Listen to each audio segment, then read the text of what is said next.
dakwah, pidato, ceramah, khutbah, inilah kriteria ya tema ya dalam tausiah, ya mencari tema untuk tausiah. Ini kriteria-kriterianya. Yang pertama adalah tema harus sesuai dengan latar belakang pengetahuan. Latar belakang pengetahuan kamu pertama di Qalbun Salim. Berarti harus menguasai 7 sunnah Nabi, 7 sunnah harian, 7 wirid harian, dan 7 program Qalbun Salim. Udah menguasain tuh. Tema itu harus dikuasai. Latar belakang pengetahuannya pesantren Qalbun Salim. Latar belakang pengetahuannya adalah SEBI, sekolah ekonomi syariah, ya kan ya, ekonomi Islam. Harus menguasai itu. Jadi harus sesuai dengan apa yang kita kuasain. Jangan kita bicara yang kita tidak mampu, ya. Jadi harus sesuai dengan pengetahuan kita. Harus dengan pengetahuan. Itu yang pertama, ya. Makanya kenapa kita belajar kitab tadi kan Naswail Ibad. Ini kan tema-tema nih. Temanya bagus banget kan? Hadis-hadisnya. Bahkan tadi baca Fadhatul Amal kan, tentang keutamaan sholat berjamaah, sholat yang khusyuk bagaimana, amal yang pertama kali diterima oleh Allah apa, itu loh. Jadi sesuai dengan pengetahuan. Jangan kita memaksakan, misalnya kita bicara tentang perbengkelan, bukan bidang kita. Kita bicara tentang masalah masalah yang bukan kita kuasain, masalah fisika, masalah kimia, masalah ilmu yang tidak kita kuasai. Jangan. Jadi sesuai dengan kemampuan kita. Itu yang pertama. Yang kedua, tema harus menarik minat kita. Anda semua ini kan calon-calon ahli dalam pidato, khutbah, tausiah, ceramah, ya. Makanya temanya itu harus menarik. Apa yang menyebabkan emosi kita tuh terbawa. Bicara kita itu akan lancar, tidak terbata-bata. Kenapa? Karena memang menarik minat kita. Seseorang tuh minatnya macam-macam. Ada orang minatnya fikih. Kenapa Abi dulu S1-nya perbandingan mazhab dan hukum? Karena waktu itu banyak orang, ya Wahabi itu lagi rame-ramenya kan. Orang udah membid'ahkan. Ini bid'ah, ini nggak boleh. Bid'ah itu termasuk qulu bid'atun dolalah. Setiap yang bid'ah itu sesat itu neraka. Jadi orang yang melakukan bid'ah sesat neraka. Itu dia memukul rata tuh. Orang yang maulid, orang yang tahlil, orang Isra Mi'raj itu bid'ah, neraka, sesat. Nah itu kan, itu yang menarik. Akhirnya Abi masuk ke perbandingan mazhab dan hukum. Itu diantaranya kasus-kasus itu. Nah makanya minat kita itu apa? Minat kita ilmu apa? Ilmu ekonomi, ilmu tasawuf, ilmu fikih, ilmu akidah, ilmu tauhid, ilmu bahasa. Nah ketika kita nanti menyampaikan tausiah, menyampaikan pidato, menyampaikan khutbah, kalau minat kita dengan yang kita kuasain, maka kita akan lancar bicaranya. Gimana kita akan lancar bicara kalau bukan minat kita ilmu yang disampaikan itu. Misalnya tentang perbengkelan, tentang biologi, tentang astronomi, bukan bidang kita. Kita bicara itu ya ngawur nanti. Nah, itulah pentingnya harus menarik minat kita. Kemudian yang ketiga, tema harus menarik minat pendengarnya. Siapa yang mendengarkan? Siapa pendengarnya? Kalau pendengarnya majelis taklim, bapak-bapak, ibu-ibu, dan menengah ke bawah, pendidikannya SD, paling tinggi SMP, SMA, kaum awam umumnya orang awam, hanya ibu-ibu pengajian biasa, maka kita harus menyederhanakan dalam bicara. Jangan ngomong kita sebagai akademisi di sini cukup signifikan untuk bicara, karena memang secara pragmatis keilmuan waduh ngomong apaan itu mak-mak, ya jangan begitulah. Jadi harus walaupun minat kita ya merasa intelek, ya merasa cendekiawan, tapi pendengarnya siapa dulu. Perhatikan, kalau anak-anak TKA, TPA ya harus menyesuaikan dong, bahasanya sesuai dengan anak-anak kan. Tapi kalau sudah sama siswa ya itu silakan. Sama dosen ketika seminar itu bahasa-bahasa yang lain itu. Tapi di masyarakat, jadi khutbah Jumat Ya, itu kan pendengarnya beragam. Ya, kecuali di masjid kampus. Masjid di situ komunitasnya mahasiswa yang sholat Jumat itu beda. Para dosen dan sebagainya itu beda. Mungkin bahasa intelek silakan. Tapi ketika di masjid-masjid kampung, bicaranya harus menyesuaikan dengan bahasa pendengar. Ya, mustami'nya siapa? Ya, jadi jangan sampai kita bicara ya terlalu nggak ada hubungan yang dekat gitu ya, jauh. Ya, kenapa bisa jauh? Karena bicara kita itu tidak sesuai dengan apa yang diminati oleh pendengar itu. Nah, itulah pentingnya tema yang akan kita tausiah itu apa. Misalnya tentang qalbun salim, kita sederhanakan qalbun salim. Ya, hati bersih. Kalau seseorang memiliki hati bersih, pikirannya jernih. Hatinya bersih, firasatnya tajam. Hatinya bersih, doanya mustajab. Hatinya bersih, akhlaknya mulia. Hatinya bersih, ya hidupnya bahagia. Hatinya bersih, husnul khotimah. Hatinya bersih, ridho Allah. Seperti itu misalnya. Jadi menyederhanakan dalam apa yang kita sampaikan. Ya, walaupun memang itu bahasa Inggris, bahasa Arab, bahasa Al-Quran, kita sederhanakan. Siapa pendengarnya? Yang keempat, dalam ilmu retorika, tema harus sesuai dengan pengetahuan pendengar. Nah, menarik minat pendengar dan juga harus sesuai dengan pengetahuan.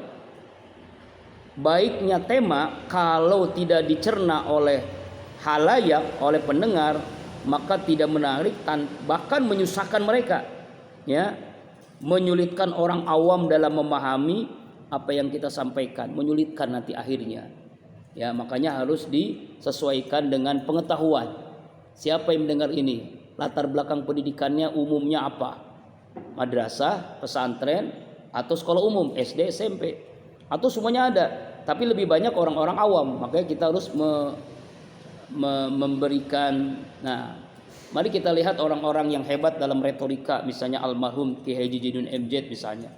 Kan beliau itu bahasanya bisa menyederhanakan. Bahasa berat tapi disederhanakan. A'agim, Ustadz Abdul Somad, ya, menyederhanakan bahasanya, nggak ngejelimet.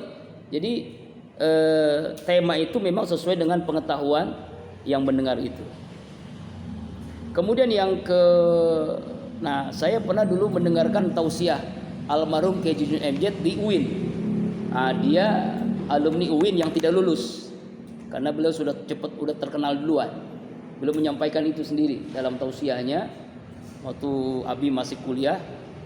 Abi kuliah di S1, waktu masih S1 nggak salah, dia diundang tausiah peringatan Maulid itu apa.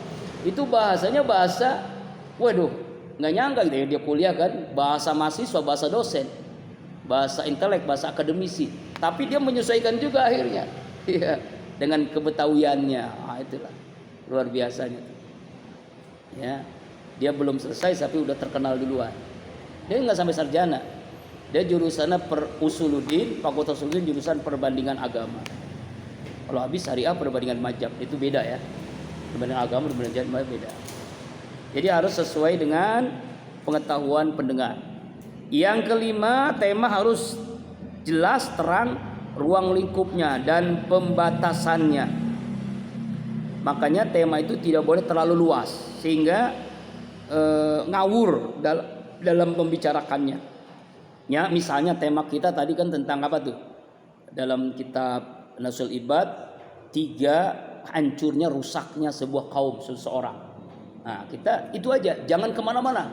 Ada orang bicara satu masalah tapi ngawur akhirnya kemana-mana begitu. Nah, ini namanya nggak tepat ya. Ya, apalagi nanti dibatasi oleh panitia. Tausiah Bapak dibatasi sampai setengah jam.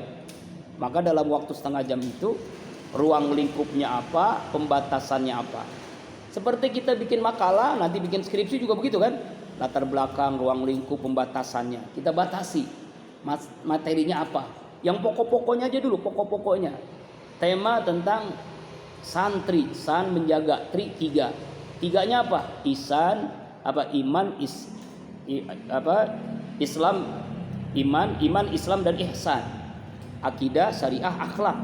Nah, kita jaga itu tuh. Kita tema itu santri. Ya, kita jelasin tentang santri misalnya.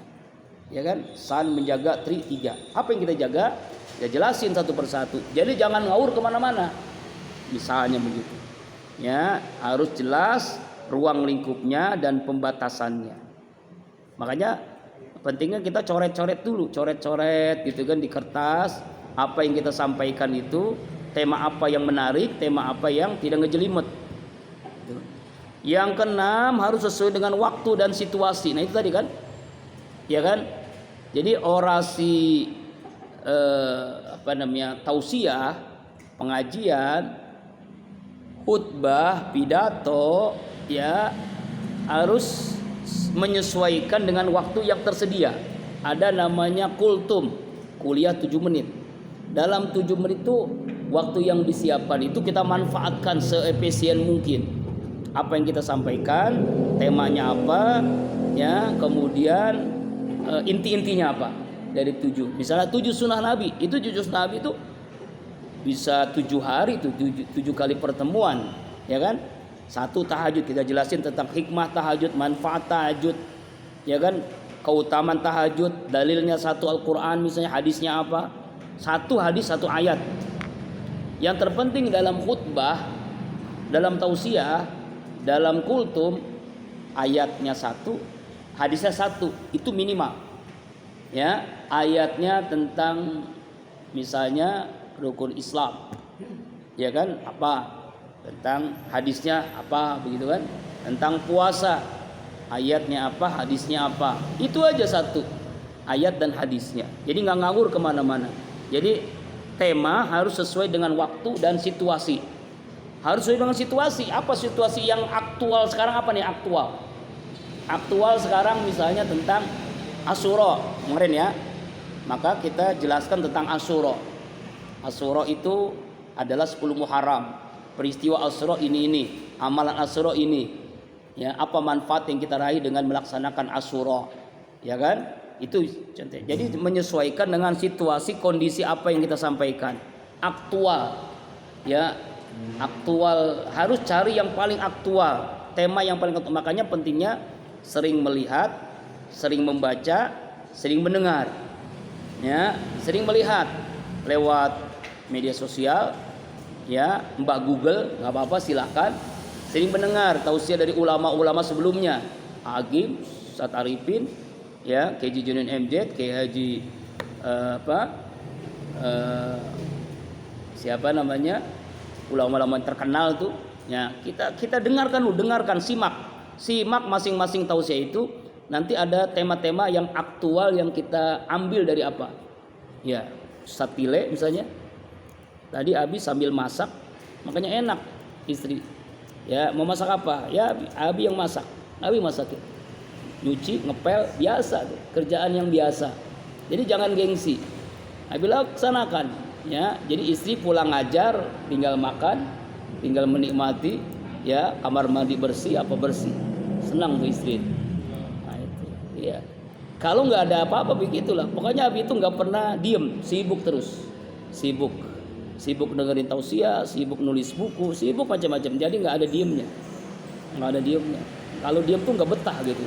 Kalau ngeliat yang kotor tuh nggak betah. Tapi ada di sini malah betah, ya. Kamar mandi kotor biarin, ya kan. Dapur kotor dibiarin. Nah ini berarti ada masalah ini. Ya, nah kembali lagi. Tema harus sesuai dengan waktu dan situasi. Aktual ya, aktual. Yang terakhir, tema harus dapat ditunjang dengan bahan yang lain. Maksudnya bahan yang lain itu apa?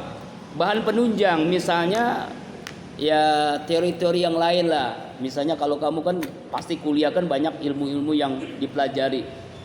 Akhlak tasawuf, ilmu fikih, ilmu apa lagi kan? Ya, ilmu ekonomi, fikih muamalah, ilmu syariah, tentang riba kan. Kita menjelaskan tentang riba, tentang judi sekarang lagi marak kan? Ya, tentang judi online, pinjaman online. Nah, kita jelasin ayatnya, hadisnya. Lalu bagaimana solusinya supaya kita tidak terjebak oleh judi online, oleh pinjaman online. Nah, hal-hal yang seperti itu tuh kita harus miliki bahan yang lain. Nah, itulah pentingnya manfaatkan yang Allah berikan ini. Pendengaran kita manfaat, mata kita manfaatkan, Ya, buku yang ada kita manfaatkan. Makanya buku yang Abi ada di sini silakan dibaca. Yang penting dikembaliin. Lu masa kalau nggak dikembaliin berapa juga Abi? Ya, banyak ini buku-buku yang silakan kamu baca. Ada yang kitab kuningnya ada, yang buku biasanya ada. Di sana juga banyak tuh, ada tempat yang nggak ada lagi. Ya, nah inilah yang kita sampaikan. Mudah-mudahan bisa dipahami ya. Ya, tema, ya kriteria tema untuk tausiah, untuk pidato. Yang pertama harus sesuai dengan latar belakang pengetahuan. Yang kedua harus sesuai dengan menarik minat kita. Yang ketiga harus menarik minat pendengar. Yang keempat tema harus sesuai dengan pengetahuan pendengar. Yang kelima tema harus terang, jelas ruang lingkupnya, pembatasannya. Yang keenam tema harus sesuai dengan waktu dan situasi aktual. Tema harus ditunjang dengan bahan-bahan yang lain yang menunjang apa yang kita sampaikan. Mudah-mudahan ya buku retorika modern ini kita bisa mengambil manfaatnya dan kamu bisa menerjemahkannya. Minggu depan malam Kamis kita akan praktek kultum ya. Dulu pernah praktek khutbah, sekarang praktek kultum. Semuanya harus punya tema masing-masing. Ya, kultum, kuliah terserah antum. Ya, mau 7 menit, mau 70 menit, mau 7 hari juga silakan.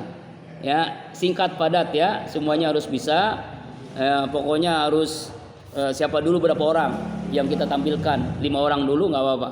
Nanti kita nilai masing-masing. Tahu saya itu. Ini namanya belajar ilmu retorika langsung. Ilmunya sudah, teorinya kan. Sekarang kita langsung manfaatkan ilmu itu. Demikian wallahu a'lam bishawab. Ya.